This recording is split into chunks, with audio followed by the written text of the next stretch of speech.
Divya Himachal TV में आपका स्वागत है। मैं अनुज कुमार। आइए शुरू करते हैं आज का न्यूज बुलेटिन मेन हेडलाइंस के साथ। पुलिस भर्ती पेपर लीक मामले में मेन किंग पिन तक पहुंची एसआईटी जांच, मुख्य आरोपी आयकर विभाग का कर्मचारी। अब पूरी पारदर्शिता से करवाई जाएगी पुलिस भर्ती लिखित परीक्षा, सीएम बोले पात्र युवाओं से नहीं होने देंगे धोखाधड़ी। 1.25 घंटे तक शिमला में रुकेंगे प्रधानमंत्री। 31 मई को सीटीओ से रिज तक रोड शो का भी बनेंगे हिस्सा। कांग्रेस ने उतारी फौज, हाशिए पर चल रहे वीरभद्र समर्थकों की वापसी, नए चेहरों को भी जगह। ऊना के बाथड़ी में सरिया बनाने वाले उद्योग में 7 कामगारों पर गिरा पिघलता लोहा, सभी गंभीर रूप से घायल।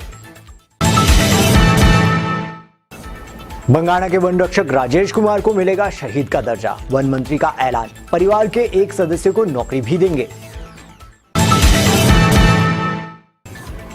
एनएचएम कर्मचारियों के लिए खुशखबरी, छठे वेतन आयोग के साथ मिलेगा रेगुलर पे स्केल। जल्द कोरोना मुक्त होगा हिमाचल, 98.5 दिन पहुंची रिकवरी रेट, प्रदेश में सिर्फ 50 ही एक्टिव केस। मां नैना ने पूरी कर दी मन्नत, पंजाब के भक्त परिवार ने खुशी में अर्पित किए 2 किलो 56 ग्राम चांदी के चरण। और अब समाचार विस्तार से। HPMC लाई है सस्ते दामों पर शुद्ध उत्पाद सिर्फ आपके लिए, जो कि रोग प्रतिरोध क्षमता को बढ़ाएगा, हर जन को स्वस्थ बनाएगा। स्वस्थ हिमाचल HPMC का उद्देश्य।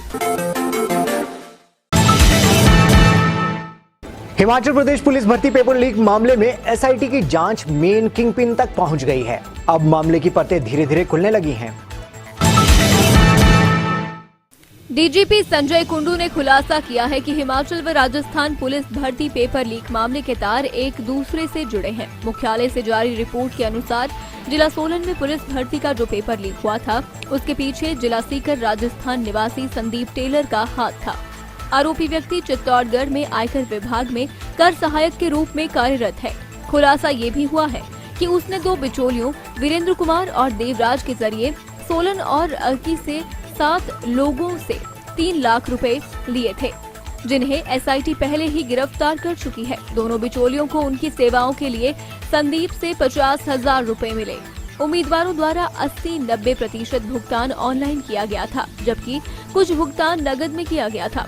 पेपर लीक में शामिल आरोपियों के पास से अब तक एसआईटी की ओर से 14 मोबाइल फोन और 3 वाहन जब्त किए गए हैं।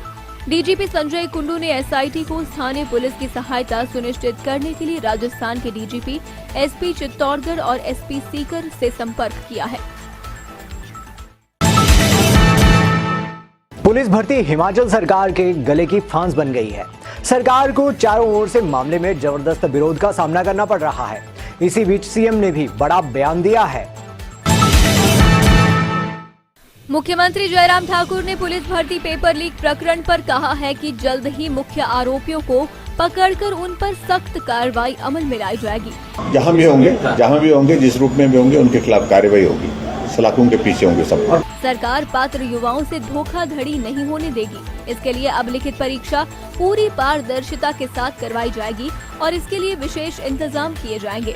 दूसरी ओर पार्टी संगठन के साथ होने वाली बैठक पर मुख्यमंत्री ने कहा कि इसमें कुछ अहम नहीं था, बल्कि ये तो रूटीन में होने वाली बैठकें हैं। आखिरकार कांग्रेस वाले राजनीतिक मुद्दे के सिवा कोई इसमें कोई और चीज ढूंढने की कोशिश करते तो समझ में आती, लेकिन वो राजनीति ही करना चाह रहे हैं और हम पारदर्शिता के साथ इस प्रक्रिया को, भर्ती की प्रक्रिया को पूरा करने। केंद्र में मोदी सरकार के 8 साल पूरे होने पर 31 मई को रिज पर होने वाली रैली को लेकर तैयारियां तेज हो गई हैं। शिमला से प्रधानमंत्री 17 लाख लाभार्थियों को संबोधित करेंगे। प्रधानमंत्री नरेंद्र मोदी शिमला में करीब 1.25 घंटे तक रुकेंगे। अभी तक के तय कार्यक्रम के अनुसार 31 मई को वह सुबह 10:30 बजे शिमला पहुंचेंगे। इसके बाद वह 12:15 बजे तक रिज मैदान से संबोधित करेंगे। इस दौरान प्रधानमंत्री केंद्र सरकार के 8 साल के कार्यकाल के दौरान किए गए कार्यों की जानकारी देंगे। इसके अलावा पार्टी के कार्यक्रम में पहुंचने से पहले प्रधानमंत्री नरेंद्र मोदी सीटीओ से रिज मैदान तक रोड शो करेंगे। इस दौरान वह शिमला के लोगों के बीच से होते हुए रैली स्थल तक पहुंचेंगे। उधर एसपीजी का कहना है कि चर्च के आगे तिरछा मंच बनाया जाएगा, जिससे लोगों के बैठने की जगह भी अधिक होगी। अब जल्द ही मंच बनाने का काम शुरू कर दिया जाएगा। कांग्रेस हाईकमान ने प्रदेश में पार्टी के कुनबे में विस्तार किया है। हाशिए पर धकेले गए पूर्व मुख्यमंत्री स्वर्गीय वीरभद्र सिंह के करीबियों की वापसी हुई है। कांग्रेस में नई नियुक्तियों में ठाकुर सिंह भरमौरी और रंगीला राम राव की वापसी हुई है।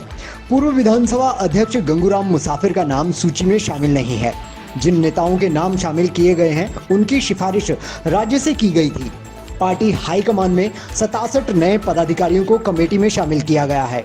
इसमें 3 वरिष्ठ उपाध्यक्ष, 6 उपाध्यक्ष, 13 महासचिव, 41 सचिव, 1 कार्यकारिणी सदस्य, 2 वरिष्ठ प्रवक्ता व 1 प्रवक्ता शामिल है। पार्टी के राष्ट्रीय महासचिव केसी वेणुगोपाल ने बताया कि ठाकुर सिंह भरमौरी, रंगीला राम राव और आदर्श सूद को वरिष्ठ उपाध्यक्ष बनाया गया है। ऊना के बाथड़ी में बुधवार को एक दर्दनाक हादसे ने 7 लोगों को गंभीर रूप से जख्मी कर दिया। पिघलते लोहे की छींटें ऐसे थी कि कामगारों को डीएमसी लुधियाना ले जाना पड़ा। ऊना के बाथड़ी में सरिया बनाने वाले नामी उद्योग वर्धमान में 7 कामगार बुरी तरह झुलस गए। हुआ यूं कि उद्योग के बॉयलर में पिघलाने के लिए डाला गया लोहा उबाल खाकर बाहर आ गिरा, जिसके छींटे पास खड़े 7 कामगारों पर गिर गए और गंभीर रूप से वे घायल हो गए। हादसे के घायलों को तुरंत नजदीकी अस्पताल ले जाया गया, जहां से उन्हें रीजनल अस्पताल रेफर कर दिया गया। इसी बीच उद्योग प्रबंधन ने कामगारों को बेहतर इलाज के लिए लुधियाना स्थित डीएमसी अस्पताल ले जाना उचित समझा। एडिशनल एसपी प्रवीण कुमार धीमान ने बताया कि सभी मजदूरों को डीएमसी लुधियाना उपचार के लिए ले जाया गया है। वहीं पुलिस ने मामले के संबंध में तफ्तीश शुरू कर दी है। सर, आज टालीवाल सेक्टर के उद्योग में जो है वो कुछ मजदूर जो है वो घायल हुए हैं। क्या पूरा मामला, क्या कार्रवाई जो है इसमें की जा रही है? इसमें दोपहर के समय टालीवाल चौकी को सूचना प्राप्त हुई कि वर्धमान इस्पात फैक्ट्री में एक बॉयलर में तकनीकी खराबी आने के कारण जो मोल्टन आयरन था वो प्रेशर डेवलप हुआ और उसके कारण वो जो मोल्टन आयरन था वो मज़दूरों के ऊपर गिरा, जिस पर 7 मज़दूर घायल हो चुके हैं, जिन्हें डीएमसी लुधियाना में दाखिल कराया गया है। सर, पुलिस किस तरह की कार्रवाई? पुलिस मौके पर पहुंच गई है और प्रत्यक्षदर्शियों और जो घायल व्यक्ति हैं उनका बयान को रिकॉर्ड किया जा रहा है और आगामी कार्रवाई अमल में लाई जा रही है। हर आंख नम थी और चारों ओर चीखों पुकार। बंगाना के वन रक्षक राजेश कुमार की बुधवार को जब अंतिम यात्रा निकली तो पूरे क्षेत्र में मातम छा गया। किसी के भी आंसू रुकने का नाम नहीं लिए। बंगाना के सैली जंगल में लगी आग बुझाने के लिए अपना सर्वोच्च बलिदान देने वाले वन रक्षक राजेश कुमार का पैतृक गांव बदोली में राजकीय सम्मान के साथ अंतिम संस्कार कर दिया गया। उनकी अंतिम यात्रा में वन मंत्री राकेश पठानिया भी पहुंचे और शोक संतप्त परिवार को ढाढ़स बधाया। इस दौरान डीसी राघव शर्मा, एसपी अरजित सेन ठाकुर और वन मंडल अधिकारी मृत्युंजय माधव समेत तमाम विभागीय प्रशासनिक अधिकारी और कर्मचारी भी अंतिम यात्रा में शामिल हुए। वन मंत्री राकेश पठानिया ने कहा कि राजेश कुमार ने कर्तव्य परायणता का परिचय देते हुए अपने फर्ज के लिए कुर्बानी दी है। प्रदेश सरकार उन्हें शहीद का दर्जा देगी। ये मामला कैबिनेट में ले जाया जाएगा और सरकार शहीद के परिवार से एक सदस्य को नौकरी भी प्रदान करेगी। साथ ही पत्नी को नियमानुसार पेंशन भी प्रदान की जाएगी। इस शहादत के लिए हम सब बहुत दुखी हैं, पर एक तरफ हम सब ने जाना है, पर जिस शान के साथ ये बेटा गया शायद कोई जाएगा। एक शहीद का दर्जा लेकर अपने गांव में आया है और पूरे गांव का नाम रोशन किया है। बहरहाल जो मदद सरकार से हो सकती है वो इसके परिवार को मिलेगी और किसी किस्म की भी हम कमी नहीं आने देंगे। परिवार के रखरखाव में भी और किसी किस्म की कोई कमी नहीं रहेगी। मुझे इतना ही। प्रदेश सरकार एनएचएम कर्मचारियों को खुश करने वाली है। आइए जानते हैं क्या सौगात लेकर आने वाली है जयराम सरकार। एनएचएम कर्मचारियों को छठे वेतन आयोग के साथ रेगुलर पे स्केल मिलेगा। इससे राज्य सरकार पर लगभग 25 करोड़ रुपए का वित्तीय बोझ पड़ेगा, जबकि 80 करोड़ रुपए केंद्र सरकार वहन करेगी। बता दें कि एनएचएम कर्मचारियों को रेगुलर पे स्केल देने से पड़ने वाले वित्तीय बोझ की गणना का काम पूरा हो गया है। पहले 5 सदस्यीय कमेटी ने 5वें पे कमीशन के साथ इसके लिए कैलकुलेशन की थी। अब समिति सरकार को ड्राफ्ट सौंपेगी, जिसके बाद सरकार इस पर फैसला लेगी। बहरहाल एनएचएम कर्मचारी अरसे से मांग कर रहे हैं कि उनकी मांगों को पूरा किया जाए। हिमाचल में कोरोना की रिकवरी रेट में बढ़ोतरी दर्ज की गई है। पिछले एक हफ्ते के भीतर कोरोना की रिकवरी रेट में 0.2% की बढ़ोतरी हुई है। हिमाचल में कोरोना पर एक राहत भरी खबर है। 18 मई को प्रदेश में की रिकवरी रेट जहां 98.51% थी, वहीं ये अब बढ़कर 98.53% हो गया है। पिछले एक सप्ताह के भीतर 36 कोरोना मरीज ठीक हुए हैं। प्रदेश में अब 50 सक्रिय मरीज ही रह गए हैं।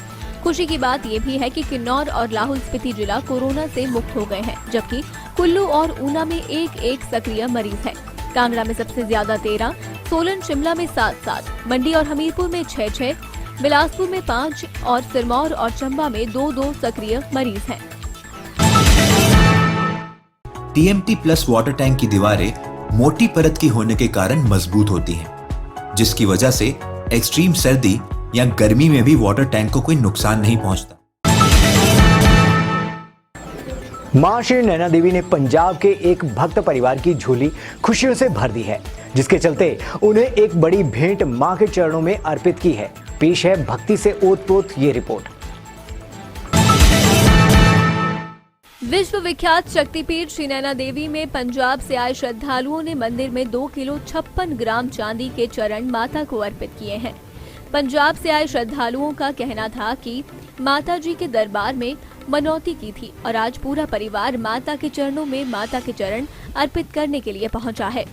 ये माता के चरण उन्होंने मंदिर के बाहर बने माता के चरणों के ऊपर स्थापित किए हैं। श्रद्धालुओं ने इस दौरान जहां मंदिर की परिक्रमा की, वहीं पर भजनों के द्वारा वातावरण को धार्मिक रंग में रंग दिया। सुखना की है जी, सारा ही सहोता परिवार आया हुआ है। उन्होंने रिटायरमेंट की माता के चरण चढ़ाने हैं, आज सेवा करना है। और अब चलते चलते में प्रदेश भर की कुछ बड़ी खबरें। कांग्रेस ने की भाजपा पर हमले की तैयारी। कल राजभवन में प्रतिभा सिंह की अध्यक्षता में होगी चार्जशीट कमेटी की बैठक। एसएमसी शिक्षकों ने मांगा नियमितीकरण। मुख्य सचिव से मिले शैक्षिक महासंघ के महामंत्री मामराज पुंडीर। 28 मई को फिर से बारिश और ओलावृष्टि का अलर्ट। प्रधानमंत्री के दौरे में भी खलल डाल सकता है मौसम। और शिमला के खलीनी में 17.75 ग्राम चिट्टे संग युवक गिरफ्तार। पुलिसकर्मियों ने ट्रैफिक चेकिंग के दौरान पकड़ा नशा। आज के बुलेटिन में बस इतना ही। कल आपसे फिर मुलाकात होगी, तब तक देखते रहिए दिव्य हिमाचल टीवी।